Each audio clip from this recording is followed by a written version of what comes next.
Om Shanti. Good morning. आज मीठे बाप दादा के 3/8/2023 के अनमोल महावाक्य सुनते हैं। मीठे बच्चे, याद की यात्रा में टाइम देते रहो तो विकर्म विनाश होते रहेंगे। सबसे ममत्व मिट जाएगा, बाबा के गले का हार बन जाएंगे। प्रश्न है, गॉड फादर द्वारा तुम बच्चे किन 2 शब्दों की पढ़ाई पढ़ते हो? उन 2 शब्दों में कौन सा राज समाया हुआ है? उत्तर है, गॉड फादर तुम्हें इतना ही पढ़ाता है कि हे आत्माएं, शरीर का भान छोड़ो और मुझे याद करो। यह 2 शब्दों की पढ़ाई इसलिए पढ़ाई जाती है क्योंकि अब तुम्हें इस पुरानी दुनिया में पुरानी खाल नहीं लेनी है। तुम्हें नई दुनिया में जाना है। मैं तुम्हें साथ ले जाने आया हूँ, इसलिए देह सही सब कुछ भूलते जाओ। गीत है, तुम ही हो माता पिता, तुम ही हो बंधु सखा, तुम ही हो। ओम शांति। बच्चे शालिग्राम जानते हैं कि कोई भी मनुष्य द्वारा हम शास्त्र आदि नहीं सुनते हैं।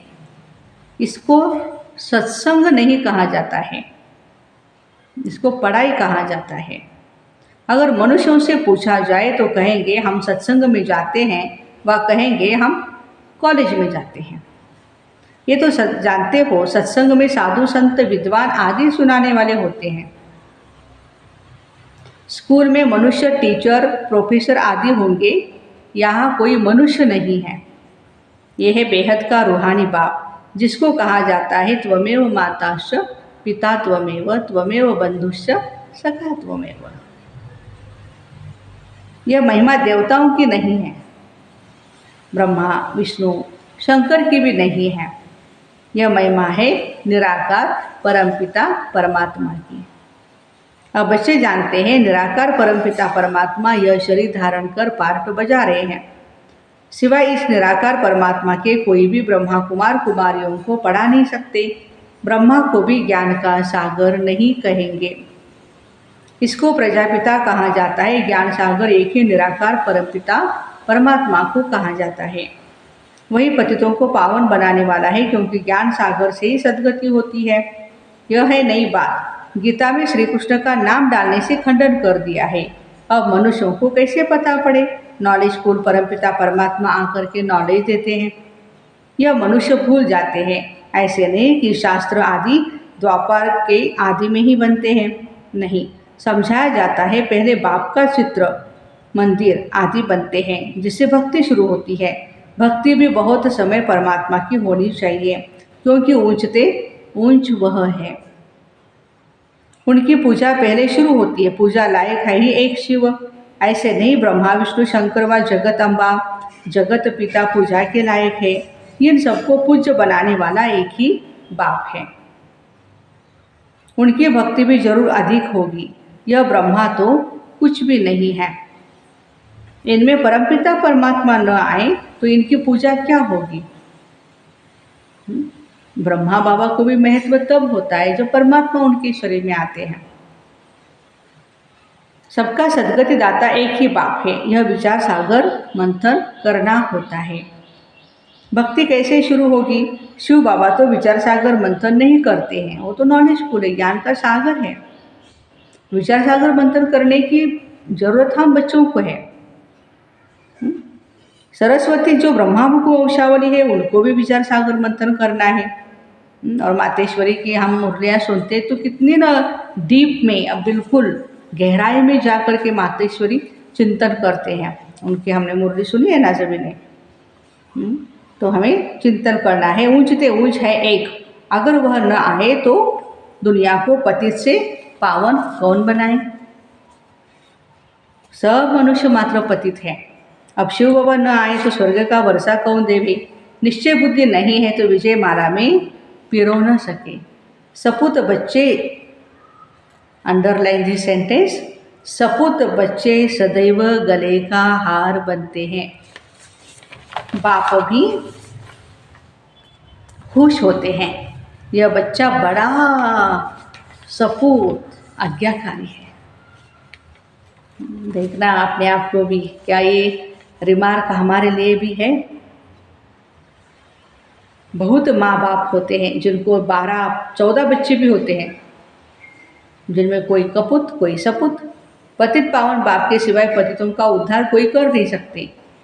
तुम जानते हो गंगा नदी पर भी गंगा का मंदिर बनता है, मंदिर है, तो समझाना चाहिए यह गंगा फिर कौन है? क्या यह कोई शक्ति है जिससे पतित से पावन बनते हैं व पानी से पावन बनते हैं? बाबा कहते गंगा पतित पावनी नहीं है, सिवाय योग के कोई भी पावन बन नहीं सकते, इसलिए तुम्हें कोई गंगा स्नान नहीं करना है। योग का अर्थ है याद, बुद्धि का योग लगाना है। वह तो बहुत योग आसन आदि लगाते, अनेक प्रकार के हठ योग करते, उनको योग नहीं कहा जाता। माताएं अबलाएं हठ योग को क्या जाने। मनुष्य स्कूल में पढ़ते हैं, उसमें धक्के खाने की कोई बात नहीं रहती है। कोई ना कोई इम्तहान पास करते, जानते हैं यह इम्तहान पास करके हम यह बनेंगे। आज हर प्रकार की डिग्रीज है ना, ये भी तुम जानते हो, यह भी इम्तहान है। गॉडफादर हमको पढ़ाते, वह है पतित पावन। तुम्हारी है गॉडफादर स्टूडेंट लाइफ। बाप पति से पावन कैसे बनाते? कहते हैं हे आत्माएं, इस शरीर का भान छोड़ो, इस पुराने शरीर को छोड़ना है। पहले पहले तुम्हारा शरीर बहुत गोरा था, गोरा माने पवित्र था, अब आयरन एजड हो गया है। अभी तुमको नई खाल तो यहाँ लेनी नहीं है कलयुग में, क्योंकि यहाँ तो 5 तत्व तमो प्रधान है। अभी मैं तुम बच्चों को अपने साथ ले जाऊंगा, कल पहले भी ले गया था, मैं कालों का काल हूँ, सबको वापस ले जाऊंगा, फिर तुमको अमरपुरी में मना सतयुग में भेज दूंगा। यह है मृत्यु लोक, छी दुनिया, इसलिए संगम युग को 100 वर्ष चाहिए, और तो हर एक युग 1250 साल का है। अभी 100 में से देखो 87 ईयर्स तो गए, कितने अभी 13 साल तो बाकी है। इस पिछाड़ी के संगम युग की आयु बहुत छोटी है। जैसे ब्राह्मणों की चोटी छोटी होती है, वैसे संगम युग की आयु भी छोटी होती है। फिर यह दुनिया खत्म हो जाएगी तो नए मकान आदि बनाने शुरू करेंगे, उसमें पहले श्री कृष्ण आता है। वह शौकीन है महल आदि बनवाने का। वाह, कोई तो बहुत शौकीन था ना जिसने सोमनाथ का मंदिर बनवाया।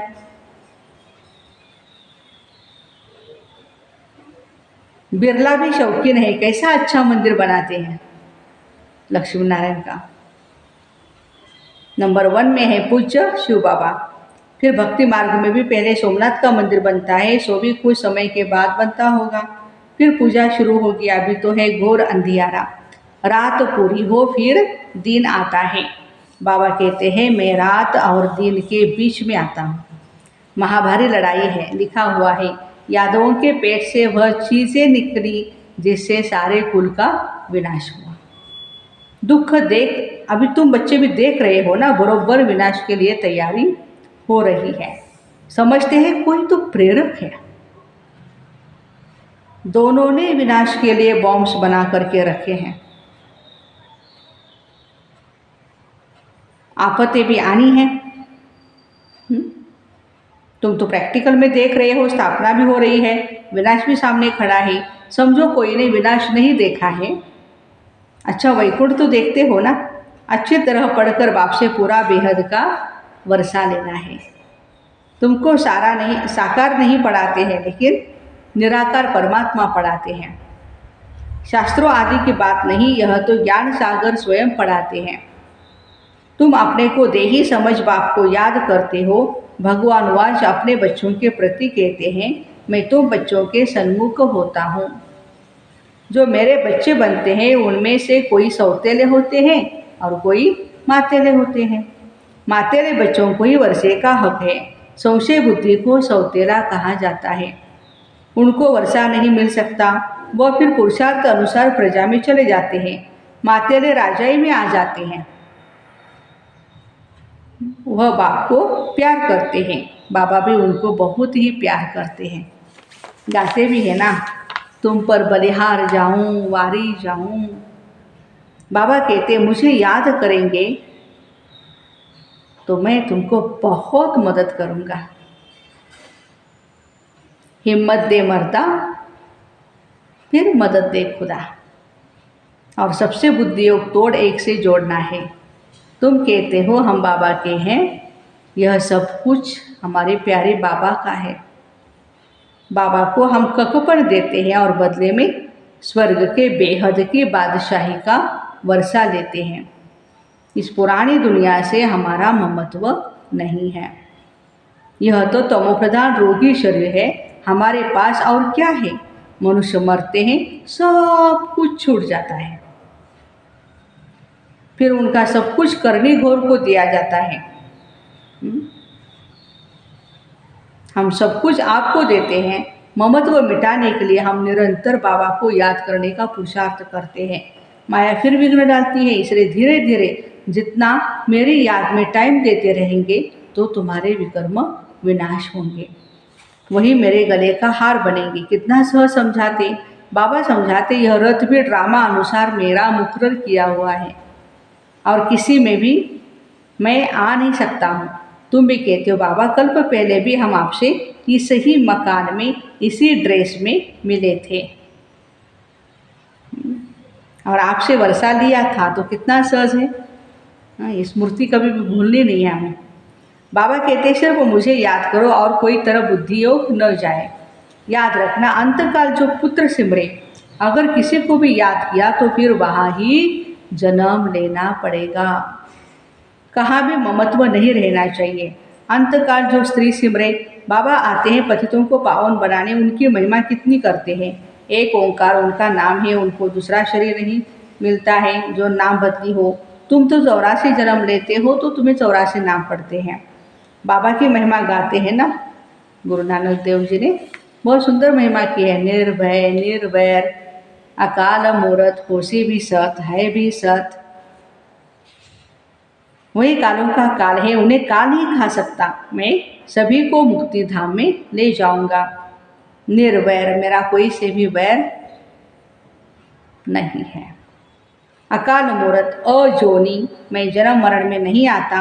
उनकी कितनी महिमा गाया जाता है। दुख हरता सुख करता, कलयुग के दुख हरते हैं, सतयुग के सुख देते हैं। बच्चे जानते हैं भारत में सतयुग में जीवन मुक्ति थी, बाकी सभी आत्माएं शांति धाम में थी। याद पड़ता है ना, तो जरूर बाप जब संगम पर आए तब सभी को शांति धाम ले जाए, तुमको फिर सुख धाम भेज देंगे। कितनी सहज बात है, परंतु माया ऐसी है जो यहाँ से बाहर गया भूल जाते हैं।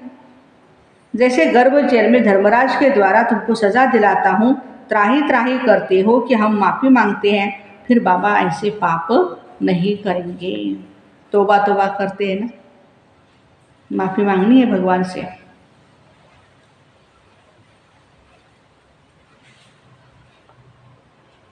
बाहर निकलने से पाप करते हैं।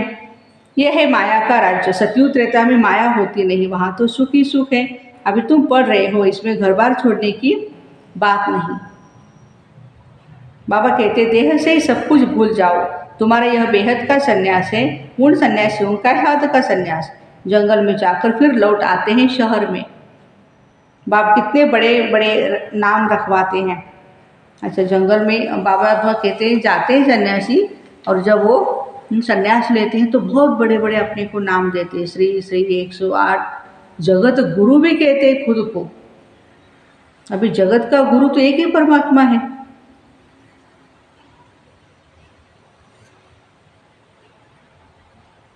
बाप कहते हैं मैं कितना सो समझाता, बुढ़िया भी कितनी है, कहती है बाबा हमको धारणा नहीं होती है। अच्छा, ये तो जानते हो कि परमात्मा पढ़ाते हैं। वो कहते हैं सिर्फ मुझे याद करो, इसमें तो कोई तकलीफ नहीं है। अभी हमने 84 का चक्र पूरा किया, यह हुआ स्वदर्शन चक्र। आत्मा को चक्र का दर्शन होता है, यहाँ ही निरोगी काया बनती है। चक्र को जानने से तुम ऊंच पद पाएंगे, इसलिए बाबा कहते स्वदर्शन चक्रधारी बनो। कितना सहज समझाते, सहज याद, सहज सृष्टि चक्र, और कोई तकलीफ नहीं। यह है ही सच्ची कमाई। बाकी धन माल तो सब खत्म हो जाना है, सब छूट जाता है। सागर को उथल खानी है। नेचुरल कैलेमिटीज आनी है। भारत सचखंड था और कोई भी खंड नहीं था। भारत में शिव बाबा की जन्मभूमि बड़े से बड़ा तीर्थ है। भारत में ही सोमनाथ का मंदिर कितना अच्छा बना हुआ है। अभी तो ढेर के ढेर बनाते।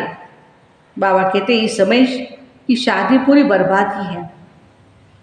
शिव बाबा से सगाई पूरी आबादी है। शिव बाबा साजन है और स्वर्ग में हमें भेज देते हैं। तुम यहाँ आए हो, जानते हो हम यहाँ बरोबर नर से नारायण, नारी से श्री लक्ष्मी बनेंगे। ऐसे नहीं पुरुष जाकर पुरुष ही बनेंगे, बदलते रहते हैं। कोई चोला पुरुष का, कोई स्त्री का। फिर सतयुग से त्रेता कैसे बनता है वह भी समझाया गया है। अभी तुम बच्चों को नॉलेजफुल गॉड फादर पढ़ाते हैं। मनुष्य तो फादर टीचर सतगुरु हो न सके। फादर और टीचर हो सकते हैं, गुरु हो नहीं सकते। लौकिक पापा यदि टीचर है तो हमको पढ़ाते भी हैं, हमारी पालना भी करते, लेकिन गुरु अलग करना पड़ता है। सो भी वो जिस्मानी विद्या है। यह बाबा तो एकदम स्वर्ग का मालिक बनाते। कोई भी बात न समझो ना बच्चे तो 1000 बार पूछो। देखो टीचर की ये बहुत बड़ी क्वालिटी होती है।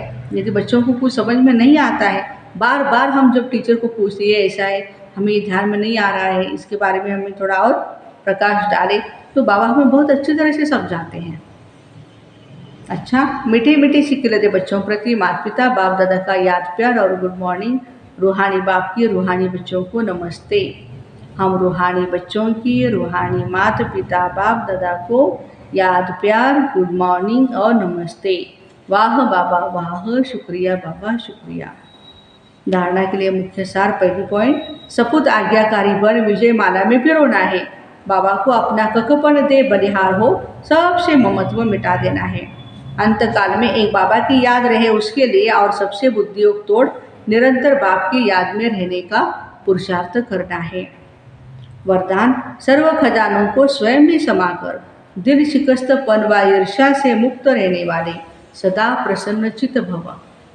बाप दादा ने सभी बच्चों को समान रूप से सब खजाने दिए हैं, लेकिन कोई उन प्राप्तियों को स्वयं में समा नहीं सकते। वह समय पर कार्य में लगाना नहीं आता तो सफलता दिखाई नहीं देती। फिर स्वयं से भी दिल शिकस्त हो जाते, सोचते शायद मेरा भाग्य ही ऐसा है। उन्हें फिर दूसरों की विशेषता व भाग्य को देख ईर्ष्या उत्पन्न होती है।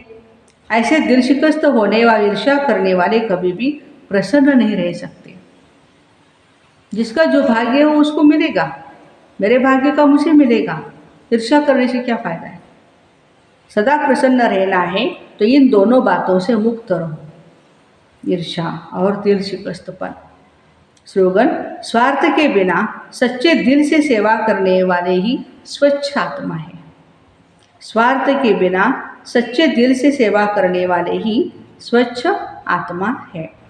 तो ऐसे सर्व खजानों को स्वयं में समाकर दिल शिकस्तपन व ईर्ष्या से मुक्त रहने वाले सदा प्रसन्न चित्त भाई बहनों को ओम शांति। Have a nice day.